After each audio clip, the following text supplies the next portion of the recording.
আসসালামু আলাইকুম। আমন্ত্রণ জানাচ্ছি আরসিটিভি সংবাদে। সাথে আছে আমি এনামুল হক চৌধুরী। ঋতু বদলেই কেন বাড়ে অসুস্থতা? জানুন আসল কারণ। ঋতু বদলের এই সময় হঠাৎ সর্দি, কাশি, জ্বর কিংবা অ্যালার্জির মতো সমস্যা বেড়ে যায় অনেকেরই। প্রশ্ন হলো কেন এমন হয়? ঋতু পরিবর্তনের সঙ্গে আমাদের শরীরের সম্পর্কটা আসলে কেমন? চলুন সেটা জেনে নিই আজকের প্রতিবেদনে। ঋতুর পরিবর্তনের সময় তাপমাত্রা, আর্দ্রতা ও বাতাসের মানে বড় ধরনের ওঠানামা হয়। এতে শরীরের প্রতিরোধ ক্ষমতা বা ইমিউন সিস্টেম সাময়িকভাবে দুর্বল হয়ে পড়ে। ফলে ভাইরাস ও ব্যাকটেরিয়া সংক্রমণে মানুষ সহজে আক্রান্ত হয়। চিকিৎসকরা বলছেন বিশেষ করে গরম থেকে ঠান্ডা বা ঠান্ডা থেকে গরমের পরিবর্তনের সময় এই সমস্যা বেশি দেখা যায়। কারণ হঠাৎ আবহাওয়ার পরিবর্তনে শরীরের তাপমাত্রা নিয়ন্ত্রণ রাখতে সময় লাগে।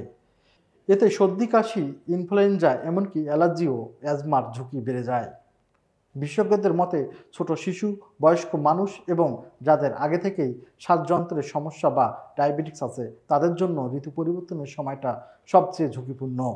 তবে কয়েকটি অভ্যাস মেনে চললেই এই সময় সুস্থ থাকা সম্ভব।